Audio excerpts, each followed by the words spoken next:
बच्चों, हम लोग एल्कोहल फिनाल के बारे में पढ़ चुके हैं और आज हमको पढ़ना है ईथर के बारे में। तो ईथर के बारे में पढ़ना है। ईथर ये हिंदी में लिखा गया है, इंग्लिश में लिखेंगे तो ये ईथर इस तरह लिखा जाएगा। ईथर किसे कहते हैं बच्चों? ऑक्सीजन है, ऑक्सीजन की जब ये दोनों वैलेंसी जो है एल्काइल से जो है पूरी होती है। एल्काइल का मतलब यहाँ जो है ये एल्काइल है, क्या है? एल्काइल ग्रुप है। तो जब ऑक्सीजन की एक वैलेंसी ये एक एल्काइल से और दूसरी भी एल्काइल से पूरी होती है, उसी को हम क्या कहते हैं? ईथर कहते हैं। अर्थात अगर हम देखेंगे फंक्शनल ग्रुप अगर देखेंगे तो इसमें ये होगा, ऑक्सीजन होगा और एल्काइल में जो है कार्बन होंगे। तो इस तरह से ये आपको नजर आएंगे। तो ये जो एल्काइल है, एल्काइल के स्थान पे आप लिख सकते हैं मेथाइल लिख सकते हैं, एथाइल लिख सकते हैं, ठीक है, प्रोपाइल लिख सकते हैं, ये लिख सकते हैं। मतलब कुल मिला के एल्काइल छोटा भी हो सकता है व बड़ा भी हो सकता है। तो बच्चों, ईथर को जो है, ईथर को, ये ईथर है, इस ईथर को जल के अणु का जो है व्युत्पन्न माना जाता है। कैसे? ये है पानी का सूत्र है, ये है पानी का सूत्र। इसी जो है जल का एक अणु जो है, एक हाइड्रोजन ये, एक हाइड्रोजन ये, इन दोनों को हाइड्रोजन को आप रिप्लेस कर दीजिए और इसके स्थान पे दो एल्काइल जोड़ दीजिए। अर्थात एक एल्काइल यहाँ और एक यहाँ, पा क्या जाएंगे? ये पा जाएंगे ROR। तो ये आपका क्या है? ईथर है। इसी प्रकार से आप यहां से भी जो है निकाल सकते हैं। एल्कोहल है, ठीक है, एल्कोहल के दो अणु ले लीजिए और इनमें से जो है क्या करिए? वाटर रिमूव कर दीजिए, निकाल दीजिए। ये वाटर निकाल देते हैं तो बन क्या जाता है? ROR। तो बच्चों, ये जो चीजें हम बता रहे हैं ये बताना चाहते हैं कि ईथर किसे कहते हैं। तो ऑक्सीजन हमारा जो एटम है, इसकी जो है दोनों वैलेंसी जब एल्काइल से जो है पूरी होती है, वो एल्काइल छोटा भी हो सकता है, बड़ा भी हो सकता है। तो इसी को हम क्या कहते हैं? ईथर कहते हैं। अब बच्चों, हम लोग जानेंगे ईथर, जो ये ईथर है, ईथर को दो जो है पार्ट में आप बांट सकते हैं। ईथर को दो पार्ट में बांट सकते हैं। पहला जो ईथर है वो क्या है? वो सममित ईथर, सममित ईथर, सिमेट्रिकल ईथर जिसको कहते हैं। दूसरा क्या है? असममित ईथर, जिसको अनसिमेट्रिकल ईथर अथवा मिक्स्ड ईथर कहते हैं। जैसे एग्जांपल अगर देखेंगे, सममित ईथर किसे कहते हैं?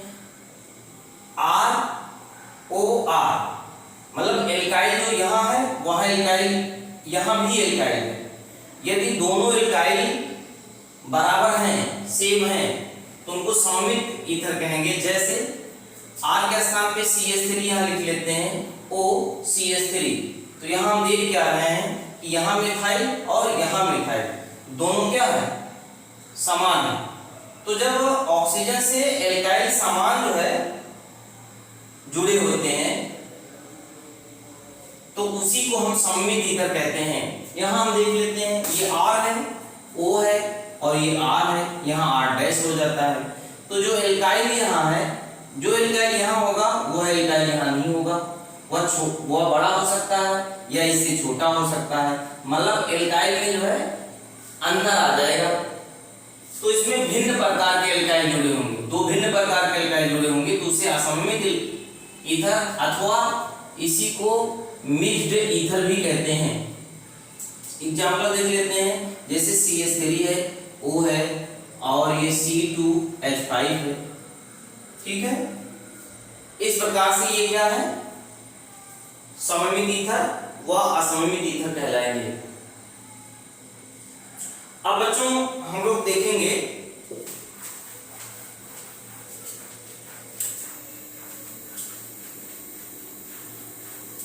नॉमेनक्लेचर। क्या देखेंगे, नॉमेनक्लेचर।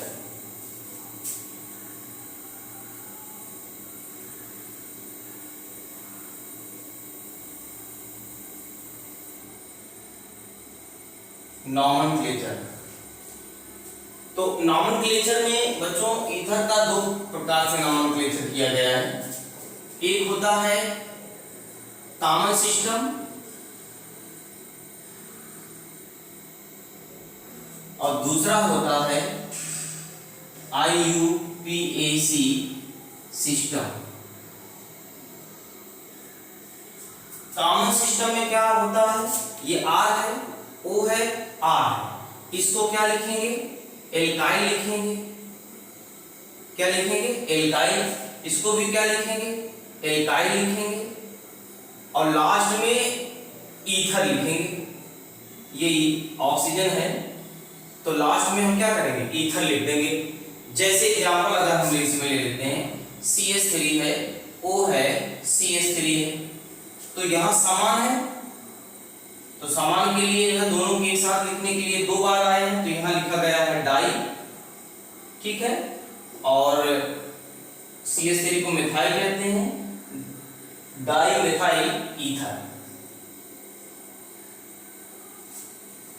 इन दो एल्काइल को जो है पहले लिखेंगे और ईथर को बाद में लिख देते हैं।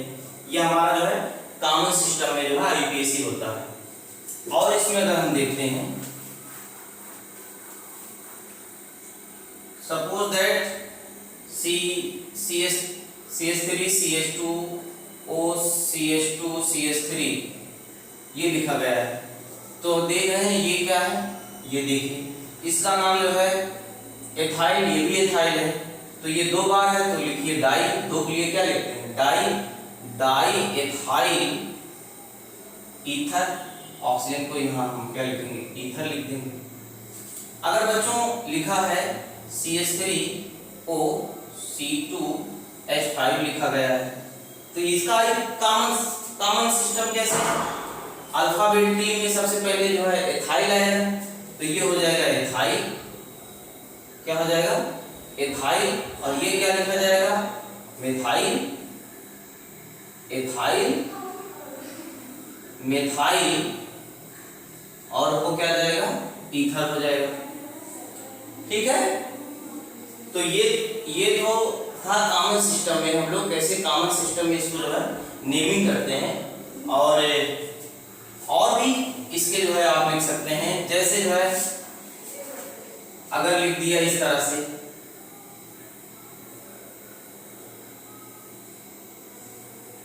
तो ये ईथर तो है लेकिन जो है एरोमेटिक ईथर है, तो ये फेनिल है। फेनिल हम जानते हैं कैसे मिलता है, बेंजीन है, ये बेंजीन से अगर एक हाइड्रोजन निकल जाता है तो इस तरह से एक स्ट्रक्चर बन जाता है, जिसको हम लिखते हैं C6H5 लिखते हैं, और इसको हम पढ़ते क्या है, फेनिल पढ़ते हैं या फिनाइल आप लिख सकते हैं। तो कुल मिला के इसको लिखेंगे डाई फिनाइल ईथर। क्या लिखेंगे, डाई फिनाइल ईथर लिखेंगे। से अगर हम लिख देते हैं, CH3 लिख देता हूँ, O लिखता हूँ, CH लिखता हूँ, और यहाँ लिखता हूँ CH3 लिखता हूँ, यहाँ क्या लिखता हूँ, CH3 लिखता हूँ, तो ये क्या है, आइसो है। आइसो कैसे है, अरे ये इस तरह से कहीं लिखा है आपको CH CH3 और CH3, ठीक है, तो इसको हम आइसो पढ़ते हैं। तो ये आइसोप्रोपाइल मेथिल ईथर, ये हो जाएगा, इतना हो जाएगा आइसो, ये हो जाएगा मिथाइल, ये हो जाएगा आइसोप्रोपाइल। भाई आइसो जो है आइसोनियो और ये एन ब्यूटेन या एन पेंटेन के बारे में आप पढ़े हैं पीछे, तो ये आइसोप्रोपाइल मिथाइल ईथर, ये इसका नाम हो जाएगा। इसी प्रकार से अगर हम और कॉमन में देखें, कॉमन का कोई जो है नियम नहीं बना हुआ है। C2H5O, ये लिखा है CH3, यहाँ CH3 लिखा है, यहाँ CH3 लिखा है, तो यहाँ आपकी क्या हो जाएगा, थाइल टर्शियरी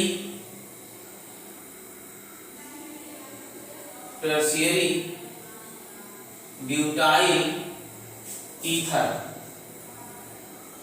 ठीक है, कुछ है नहीं, बहुत ही सरल है और कुछ करना नहीं है, और ये तो कॉमन सिस्टम था। आप IUPAC देख लेते हैं, क्या देख लेते हैं, IUPAC। तो बच्चों IUPAC में हम क्या करते हैं, CH3 है, O है, CH3 है, तो किसी जो है छोटे जो हमारा जो है जो ग्रुप है, छोटा ग्रुप के साथ हम क्या करते हैं, इसको जोड़ देते हैं, इसको ले लेते हैं। किसी एक जो है एल्काइल जो आपका जो है छोटा जो है चेन होगा, ठीक है, ज्यादा से ज्यादा जो है, या सिंपल जो कार्बन वाला होगा हमारा, साधारण सा कम संख्या वाला रहेगा, उसके साथ हम क्या करेंगे, ऑक्सीजन को ले लेंगे, और इस पार्ट को हम एल्केन लिखेंगे। क्या लिखेंगे, एल्केन लिखेंगे। तो सब इसको जो है सबसे पहले लिखेंगे, तो ये हो जाएगा कि कार्बन के लिए क्या आएगा, मेथॉक्सी, मेथॉक्सी होगा, मेथ धन ऑक्सी, मेथॉक्सी, ये हो जाएगा मेथेन, मेथॉक्सी मेथेन। अगर हम लिख देते हैं CH3CH2O CH2CH3, ये लिख देता हूं बच्चों। तो इसके लिए क्या करना है, कुछ करना नहीं है, बराबर ही है। तो आप क्या करिए, किसी के साथ ऑक्सीजन को ले लीजिए, इसके साथ ले लेते हैं, 2 कार्बन के लिए एथ आएगा, एथ धन ऑक्सी, एथॉक्सी, उसके बाद ये हो जाएगा एथेन, एथॉक्सी एथेन, ये नाम हो जाएगा। इसी प्रकार से यदि बच्चों CH3 है, O है, CH2 है, CH2 है, CH3 लिखा गया है, तो ये क्या लिखोगे, इसको लिखोगे मेथॉक्सी, मेथॉक्सी 3 कार्बन के लिए जो है क्या करोगे, इसको एल्केन लिखोगे, मेथॉक्सी प्रोपेन, ये हो जाएगा। इसी प्रकार से CH3 है, O है, CH2 है, CH2 है, और CH2 है, CH3 है, इतनी बड़ी जो है मान लो है, तो भी हम इसको क्या करेंगे, छोटी के साथ हम ऑक्सीजन को ले लेंगे, तो ये हो जाएगा मेथ धन ऑक्सी, तो हो जाएगा मेथॉक्सी, क्या हो जाएगा, मेथॉक्सी, कितने कार्बन है, 4, मेथॉक्सी ब्यूटेन, नोट कर लीजिए, इसको नोट कर लीजिए।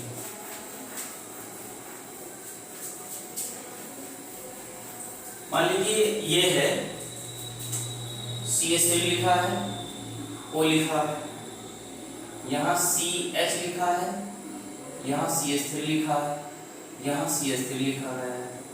तो अब इसके लिए क्या करोगे, नंबरिंग कर दो, 1 2 3, तो 2 पे क्या है, मेथॉक्सी, तो हो जाएगा 2 मेथॉक्सी, ठीक है, 2 मेथॉक्सी क्या हो जाएगा, प्रोपेन हो जाएगा, 2 मेथॉक्सी। यदि ये लिख दिया जाए, सपोज दैट लिख दिया CH2 CH3 O C CH CH2 CH3, यहाँ लिख दिया CH3, यहाँ लिख दिया CH3, ये लिख दिया। तो अब इसके लिए क्या करोगे, नंबरिंग करोगे, तो 1 2 3 4। अब क्या होगा, यहाँ एक साइड CH3 है, O है, यहाँ C लिखा हुआ है, यहाँ CH3 लिखा गया है, यहाँ CH3 लिखा गया है, यहाँ CH3 लिखा गया है, ऐसे लिख दिया। तो 1 2 3। तो क्या करोगे, सबसे पहले इसको इतने लिखोगे 2 मेथॉक्सी, 2 मेथॉक्सी, और ये भी साथ साइड चल रहा है 2 मेथाइल, 2 मेथाइल। कितने कार्बन है, 3 कार्बन, 1 2 3। वो क्या जाएगा, प्रोपेन, ये हो जाएगा। नोट कर लीजिए इसको बच्चों। यदि लिखा गया हो, ये लिखी CHO CH3, यहां लिखा गया है OCH3, 1 कामा 1 डाई मेथॉक्सी, ये देखिए 1 डाई मेथॉक्सी एथेन, 2 कार्बन के लिए एथेन। इसका नाम क्या हो जाएगा, 1 ये यहीं से हम इसको पोजीशन मान रहे हैं 1 इसको 1 मान के, तो डाई मेथॉक्सी इथेन हो जाएगा। अब बच्चों हम लोग देखेंगे फंक्शनल ग्रुप को, आइसोमेरिस में, इसके बारे में, आइसोमेरिस के बारे में जानेंगे। समवायता, तो एल्कोहल में जो है निम्न समवायता होती है। पहला जो है देखेंगे फंक्शनल आइसोमेरिज्म।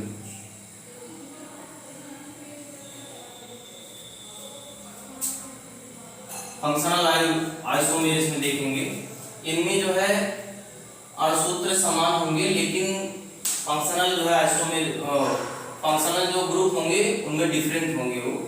जैसे इसमें ईथर से एल्कोहल में आपको देखने को मिलेगा, जैसे CH3 है, O है, CH3 है, तो अब देख रहे हैं इसका अणुसूत्र कितना है, C2H6O, ये अणुसूत्र है। ये है डाइमेथाइल ईथर, डाइमेथाइल ईथर, इसका नाम क्या है, C2H5OH, ये है एथिल एल्कोहल। अब इन दोनों में देख क्या रहे हैं, देख ये रहे हैं कि अणुसूत्र तो समान है, लेकिन जो है फंक्शनल ग्रुप क्या है, डिफरेंट है। एक फंक्शनल ग्रुप आपका जो है ईथर है, तो दूसरा क्या है, एल्कोहल है, ये लग रहा है, ठीक है। दूसरा जो है इसमें आइसोमेरिज्म जो पाया जाता है वह है मेटामेरिज्म, मध्यावयता। क्या पाया जाता है, मध्यावयता, मध्यावयता, मेटामेरिज्म। इसमें क्या होता है, CH3 है, CH2 है, O है, CH3 है। अब क्या होगा, इसमें एक और जो बढ़ा लीजिए CH3। अब क्या करना है, ये ईथर है, डाई एथिल ईथर है। एक काम करिए, इस ग्रुप को जो है इसके साथ जोड़ दीजिए, एक जो है चेन को छोटा करके एक बड़ा कर दीजिए, तो CH3 C, CH3O, CH2, CH2, CH3।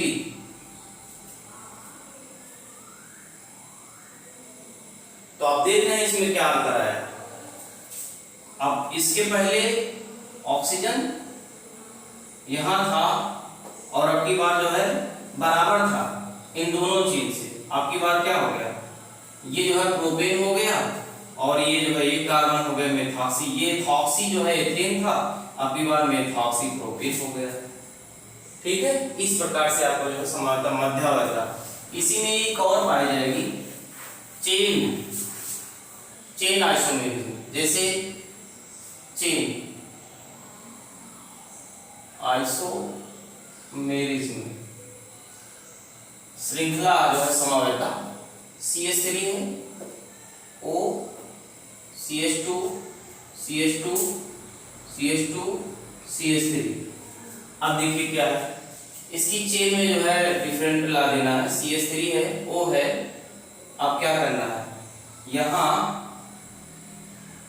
CH2 CH एक ग्रुप को हटा के जो है यहाँ CH दिए एक, और इसको इसके साथ लगा देते हैं, तो यहाँ CH3 लग जाएगा और यहाँ CH3 लग जाएगा।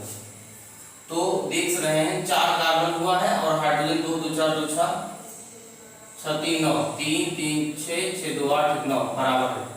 तो कहने मतलब यहाँ आप देख रहे हैं ये मेथॉक्सी है, यहाँ ये क्या हो गया आइसो, ये क्या हो गया आपका हो गया आइसो, आइसो जो है ब्यूटाइल जो है। बच्चों देख रहे हैं इसमें क्या है 1 मेथॉक्सी ब्यूटेन, यहां देख सकते हैं ये क्या हो जाएगा 1 2 3 1 मेथॉक्सी और बच्चों जो है 2 मेथाइल प्रोपेन। तो इसमें हुआ क्या है, चेन इसकी श्रृंखला में भिन्नता आई है। क्या आई है श्रृंखला में, ये ब्यूटेन था और ब्यूटेन के बाद हमने यहाँ ब्रांच कर दी, ब्रांच एक शाखा बढ़ा दी, ठीक है। तो ऐसे में जो है जो समावयता मिलेगा उसको हम चेन आइसोमेरिज्म कहते हैं, ठीक है। तो मेटामेरिज्म, फंक्शनल आइसोमेरिज्म और चेन आइसोमेरिज्म ये समावयता प्रदर्शित करते हैं। और हमने आपको जो है नेमिंग के बारे में बताया, कॉमन सिस्टम और IUPAC सिस्टम, साथ में जो है हमने इंट्रोडक्शन आपको करवाया कि इधर किसे कहते हैं, ठीक है। अब हम प्रिपरेशन बताएंगे अगले वीडियो में, तब तक के लिए आप मस्त रहिए, स्वस्थ रहिए। Okay guys.